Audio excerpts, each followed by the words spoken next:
ನೀವು ಒಂದ್ ವಿಷಯನ ನೋಟಿಸ್ ಮಾಡಿದೀರಾ?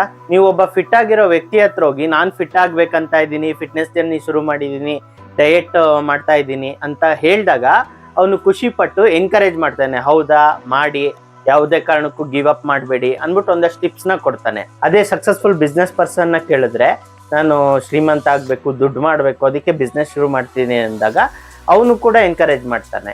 ಯಾರು ಡಿಸ್ಕರೇಜ್ ಮಾಡ್ತಾರೆ ಅಂತ ಅಂದ್ರೆ, ಯಾರ ಕೈಲಿ ಆಗಲ್ವೋ ಅಥವಾ ಪ್ರಯತ್ನ ಪಟ್ಟು ಸೋತಿದಾರೋ ಅವ್ರುಗಳೇ ನಿಮ್ಮನ್ನ ಡಿಸ್ಕರೇಜ್ ಮಾಡೋದು.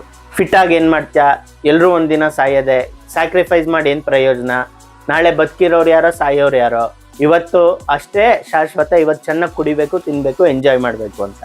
ನನ್ನ ಹತ್ರ ಯಾರು ಫ್ರೆಂಡು ಹೆಲ್ತಿ ಡಿಸಿಷನ್ ತಗೊಂಡ್ರೆ ಫುಡ್ ತಿನ್ನುವಾಗ ಅಥವಾ ಆಲ್ಕೋಹಾಲ್ ಕುಡಿತಿರುವಾಗ ನಾನು ಕುಡಿಯಲ್ಲ ಬಿಟ್ಟಿದ್ದೀನಿ ಅನ್ನೋದು, ಅಥವಾ ಕಂಪೇರಿಟಿವ್ಲಿ ಕಡಿಮೆ ಕುಡಿತೀನಿ ಅಂದಾಗ ನನಗೊಂಥರ ಖುಷಿ ಆಗುತ್ತೆ. ಅದನ್ನ ಎನ್ಕರೇಜ್ ಮಾಡ್ತೀನಿ. ನಿಮ್ ಸರ್ಕಲ್ ಹೆಂಗಿದೆ ಅನ್ನೋದ್ರ ಮೇಲೆ ನಿಮ್ ಮೈಂಡ್ ಸೆಟ್ ಇರುತ್ತೆ, ಜೀವನದಲ್ಲಿ ಏನಾಗ್ತೀರಾ ಅನ್ನೋದು ಡಿಸೈಡ್ ಆಗಿರುತ್ತೆ.